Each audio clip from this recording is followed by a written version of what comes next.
முறையாக விசாரணை நடத்தாத காரணத்தினாலேயே நெல்லையில் ஓய்வு பெற்ற காவல் உதவி ஆய்வாளர் கொலை. சட்டப்பேரவையில் கவன ஈர்ப்பு தீர்மானத்தில் பேசிய எதிர்க்கட்சித் தலைவர் EPS குற்றச்சாட்டு.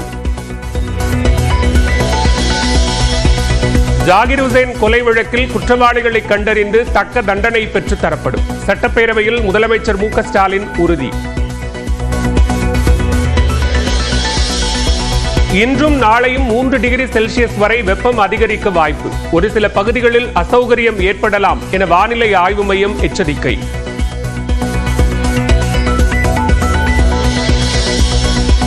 தெருநாய் கடித்து ஆடு இறந்தால் வழங்கப்படும் இழப்பீடு 4000 6000 ரூபாயாக அதிகரிப்பு. சட்டப்பேரவையில் அமைச்சர் ஐ. பெரியசாமி தகவல்.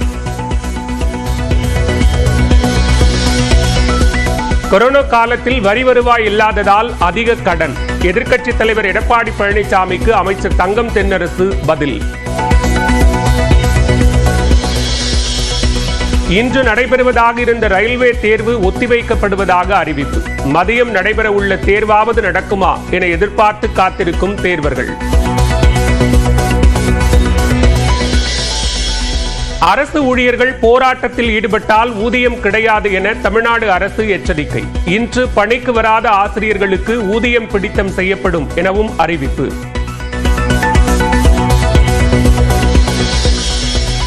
சென்னையில் சாலையோரங்களில் பார்க்கிங் வசதி உள்ள இடங்களை கண்டறிய செல்போன் செயலி முன்பதிவு செய்து பயன்படுத்தலாம் என மாநகராட்சி பட்ஜெட்டில் அறிவிப்பு. சென்னையில் வேலை நிறுத்தத்தை மீறி இயக்கப்படும் பெரும்பாலான ஆட்டோக்கள். பைக் டாக்ஸியை தடை செய்ய கோரி ஆட்டோ சங்கங்கள் போராட்டம். மார்ச் 23 சென்னை மும்பை மோதும் போட்டிக்கான டிக்கெட் விற்பனை நிறைவு. ஆன்லைனில் தொடங்கிய 1 மணி நேரத்தில் விற்று தீர்ந்த டிக்கெட்டுகள்.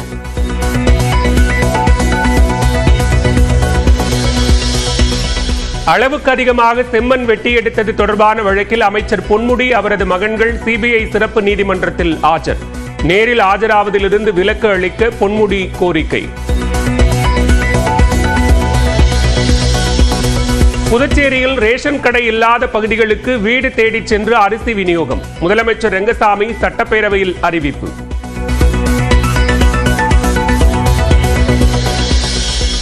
போர் நிறுத்தம் ஏற்படாத நிலையில் மீண்டும் தீவிரமாகும் சண்டை. யுக்ரைனில் மருத்துவமனை உள்ளிட்ட பகுதிகளை தாக்கிய ரஷ்யா. 9 மாதங்களுக்கு பிறகு வெற்றிகரமாக பூமிக்கு திரும்பினார் சுனிதா வில்லியம்ஸ். திட்டமிட்டபடி அதிகாலை 3:27 மணிக்கு புளோரிடா கடற்பரப்பில் இறங்கியது விண்கலம்.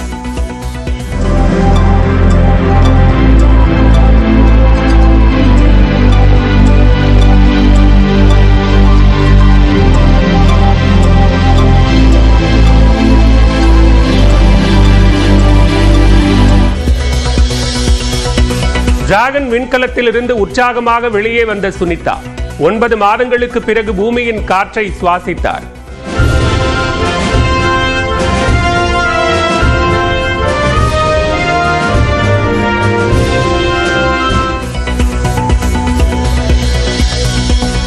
சென்னையில் மாதம் 2000 ரூபாய்க்கு புதிய பஸ் பாஸ் அறிமுகம். குளிர்சாதன பேருந்து உட்பட அனைத்து பேருந்துகளிலும் பயணிக்கலாம்.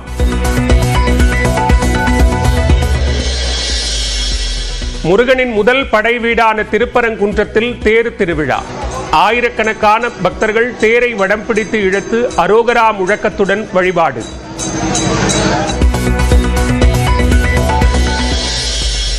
பொது இடங்களில் உள்ள திமுக கொடிக்கம்பங்களை அகற்ற வேண்டும். கட்சி கொடிகள் தொடர்பான உயர்நீதிமன்ற உத்தரவை சுட்டிக்காட்டி பொதுச் செயலாளர் துரைமுருகன் அறிவுறுத்தல்.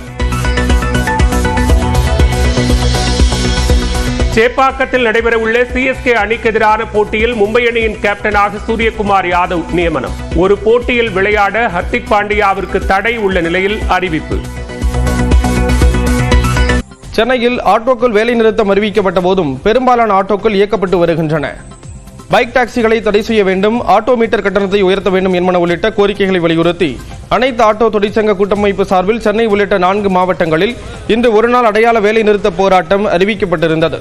தமிழக அரசின் ஆட்டோ செயலியை உடனே செயல்படுத்த வேண்டும் என்பது உள்ளிட்ட கோரிக்கைகளுடன் சென்னை அண்ணா சாலை உள்ளிட்ட இடங்களில் ஆட்டோ ஓட்டுநர்கள் போராட்டங்களில் ஈடுபட்டனர்.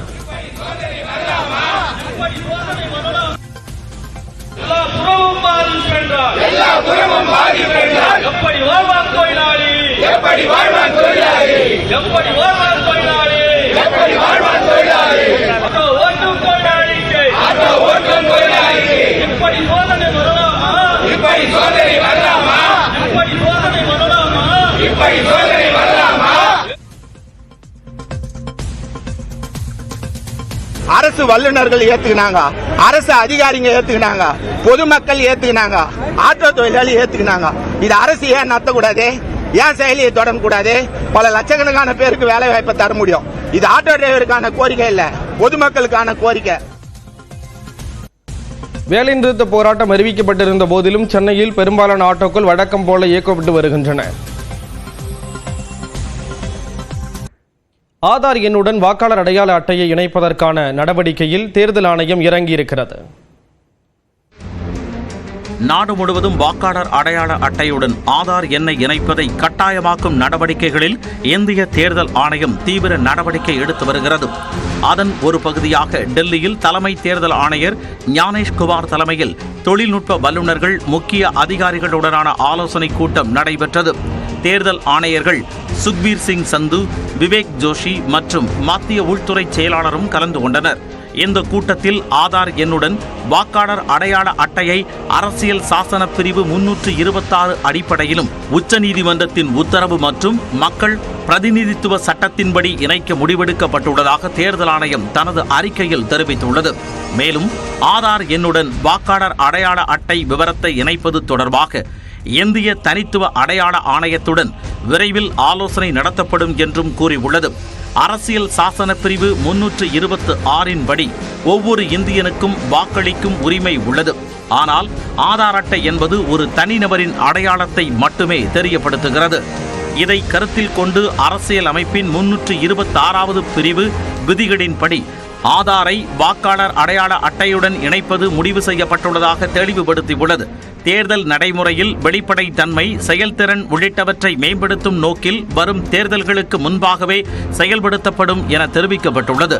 இது தொடர்பாக வரும் 31ஆம் தேதிக்கு முன்னதாக அனைத்து கட்சி கூட்டங்களை மாவட்ட தேர்தல் அலுவலர்கள், தேர்தல் பதிவு அலுவலர்கள், தலைமை தேர்தல் அதிகாரிகள் மட்டத்தில் நடத்த தேர்தல் ஆணையம் முடிவெடுத்துள்ளது. அதே வேளையில் தேசிய கட்சிகள் மற்றும் மாநிலங்களில் அங்கீகரிக்கப்பட்ட கட்சிகள் தங்களது ஆலோசனைகளை ஏப்ரல் 30ஆம் தேதிக்குள் அனுப்பலாம் என்றும் தேர்தல் ஆணையம் தெரிவித்துள்ளது. சர்வதேச விண்வெளி மையத்திலிருந்து 9 மாதங்களுக்கு பிறகு பூமிக்கு திரும்பியுள்ளனர் சுனிதா வில்லியம்ஸ் உள்ளிட்ட 4 பேர் கொண்ட குழு. 17 மணி நேர பயணத்தில் இருந்த சவால்கள் என்ன, விண்கலம் எப்படி பாதுகாப்பாக தரையிறக்கப்பட்டது என்ற திக் நிமிடங்களை விளக்குகிறார் சிறப்பு செய்தியாளர் வேல்முருகன். சுனிதா வில்லியம்ஸ் அவர்களுடைய இந்த விண்வெளி பயணம் அப்படிங்கிறது மிகப்பெரிய ஒரு கவனத்தை ஈர்த்திருக்கிறது. கிட்டத்தட்ட 286 நாட்களுக்கு மேலாக விண்வெளியில் அவங்க சிக்கிக்கொண்டு தற்போது அவங்களை மீட்டு வந்த அந்த தருணம் அப்படிங்கிறது ஒரு மிக முக்கியமான தருணம். இதுதான் அவங்க வந்து அந்த டிராகன் 9உடைய அந்த இன்சைட் விஷுவல். அவங்க வந்து குறிப்பாக அந்த 4வது சீட்டராக வந்து அவங்க அமர்ந்திருந்தாங்க. அதே போல் வில்மரும் அதே போல் 2 ஆஸ்ட்ரோனட்டும் கூடுதலாக இந்த ஏர்கிராஃப்டில் வந்து வந்ததை நம்ம நேரடியாக பார்த்தோம். இந்த டிராகனை பொறுத்தளவிற்கு கிட்டத்தட்ட 5 விதமான சவால்களை எதிர்கொண்டது. முக்கியமான ஒரு விஷயம், இந்த டாக்கிங் அன்டாக்கிங் சிஸ்டத்தை அவங்க வந்து எதிர்கொண்டாங்க. ஏன்னா டாக்கிங் முறையில் அவங்க உள்ளிருந்து வெளியே சேஃபாக வந்து இந்த கேப்சூலுக்குள்ளே உள்ளே வரணும். அதுக்கு பிறகு தான் வந்து மற்ற பணிகள் அப்படிங்கிறது நடக்கும். ஸோ இதுதான் அவங்க அமர்ந்திருந்த அந்த பொசிஷன். இங்கே வந்து சுனிதா வில்லியம்ஸ் இருக்கிறாங்க, வில்மர் இருக்கிறாங்க. தொடர்ச்சியாக வந்து மற்ற ஆஸ்ட்ரோனட்டும் தற்போது அவங்க கைகளை அசைத்தபடி அந்த குறிப்பாக அந்த கேப்சூல் வந்து புறப்பட்ட காட்சிகளை வந்து புகைப்படம் எடுக்கப்பட்டது. குறிப்பாக வந்து இந்த தருணம் தான் ரொம்ப முக்கியமான தருணம். குறிப்பாக அந்த புவிவட்ட பாதையிலிருந்து எவ்வளோ வேகம் அப்படின்னா கிட்டத்தட்ட 17,000 கிலோமீட்டர் வேகத்தில் புறப்பட்டு அந்த பேராஷூட்டுகள் திறக்கப்பட்டு அந்த வேகமானது 8,000 கிலோமீட்டர், அதே போல் வந்து படிப்படியாக குறைந்து 500, அதே போல் வந்து 40, 50, 5 அப்படிங்கிற லெவலுக்கு இந்த 2 விதமான பேராஷூட்டும் திறக்கப்பட்டு தான் அந்த கடற்பகுதியில் தான் புளோரிடாவினுடைய அந்த நாசா அமைந்திருக்கக்கூடிய பகுதியினுடைய கடற்பகுதி இங்கே வந்து மெல்ல மெல்லமாக தரையிறக்கப்பட்டது. இந்த கேப்சலுக்குள்ள தான் தற்போது சுனிதா உள்ளிட்ட 4 விண்வெளி வீரர்களும் இருக்கிறாங்க. உடனடியாக அந்த பகுதிக்கு கிட்டத்தட்ட 3 கிலோமீட்டர் தொலைவில் இருந்த அந்த மீட்பு படை குழுக்கள் உடனடியாக போட் மூலியமாகவும் பிரம்மாண்ட ஷிப் மூலியமாகவும் அவங்க வந்து வேகமாக அவங்களை மீட்பதற்கு வந்தாங்க. இந்த கேப்சூலை பொறுத்தளவுக்கு உடனடியாக இந்த கேப்சூல் இங்கிருந்து ரெஸ்கியூ பண்ணி நேரடியாக அடுத்த கட்டமாக என்ன பண்றாங்க அப்படின்னா ஒரு பிரம்மாண்டமான ஷிப்ல வந்து கொண்டு போய் பத்திரமாக இந்த சரியான பொசிஷன்ல வைப்பதற்கான அந்த ஏற்பாடுகள் நடைபெற்றது. குறிப்பா அந்த ஆர்பிட்டருடைய அந்த லொகேஷன்ல இருந்து சுத்தி நேரடியாக இந்த ஸ்பீடா வந்து வர்றதுனால அந்த முழுக்க அந்த பகுதியெல்லாம் எந்த அளவுக்கு அந்த எரி சாம்பலினுடைய அந்த அந்த ஃபயர் பண்ணதுக்கான அந்த பகுதியை வந்து மாறி இருக்கிறத பார்க்குறோம்.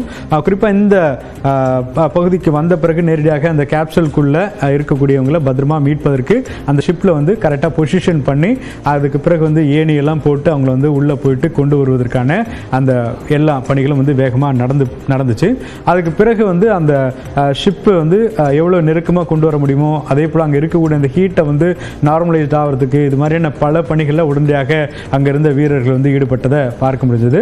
இப்போ அவங்க இன்னும் ஒரு சில நிமிடங்களில் வெளியே வருவாங்களா வரமாட்டாங்களான்ற ஒரு பரபரப்பான நிமிடங்கள். ஏன்னா சரியாக பார்த்தோம்னா சரியாக 3:27 இன்று இந்தியனுடைய நேரப்படி அதிகாலை 3:27 வெளியே வந்துட்டாங்க.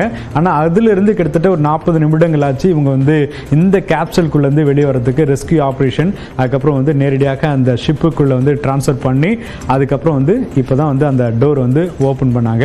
இதுக்கு சரியாக 40 நிமிடங்கள் ஆச்சு.